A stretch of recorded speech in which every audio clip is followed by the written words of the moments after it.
Today, I will be discussing the 5.4 Professional Standards for Teachers, Interpret Student Data, and its application in the modern classroom.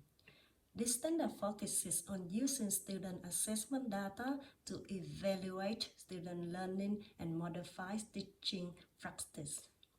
Teachers can follow the simple cycle of evidence of impact, which provides a scaffold to critically reflect on their own practice and the impact they have on students in their classroom and on their college practice.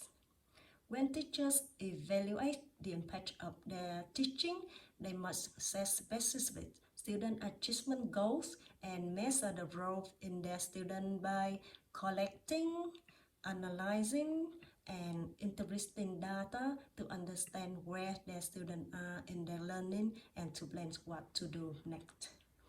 Teachers are encouraged to use the ACARA guidelines to set student goals, and as it helps them to understand the quality assessment and its effective evidence of impact in their classroom.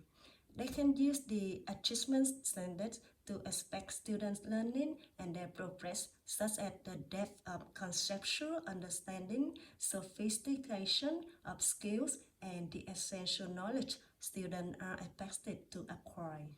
The SMART Goal Framework is an excellent tool to help identify student learning levels in order to prepare differentiated lessons for students to help them reach their full potential in the classroom. The next step of this cycle is collecting data. It is not only necessary that teachers understand which data is most appropriate to engage with when addressing questions about student learning, but also use high-quality data when making decisions and inferences regarding individual students.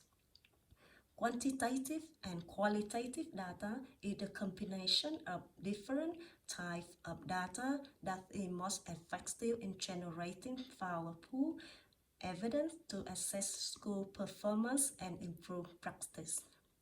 Quantitative data is helpful for teachers in summarizing large amounts of information, understanding patterns, and differences from one group of participants to another. Qualitative data is derived from observation, student work samples, questioning, conversation, and written documents. This form of data helps teachers answer questions about the what, how, and why of a phenomenon rather than questions of how many or how much. Teachers analyze the data to identify strengths and learning needs of their students.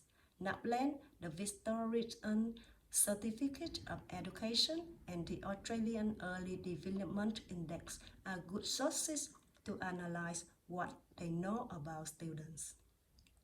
Analysis and interpretation of data and evidence has several components, including teachers working individually and together to understand what has been collected, make sense of it in light of the intended learning and associated curriculum adjustment data, and clarify what the evidence clearly indicates students know, understand, and can do. What can be inferred from the evidence and what needs further investigation in order to make a confident judgment based on a mix of data and evidence. Evidence of impact plays a crucial role in promoting student learning and making judgments about the effectiveness of teaching strategies and interventions. When teachers understand the evidence cycle, they are able to set a goal, collect, analyze, and interpret the data, and finally implement evidence of impact in order to evaluate student learning and modify their teaching practice.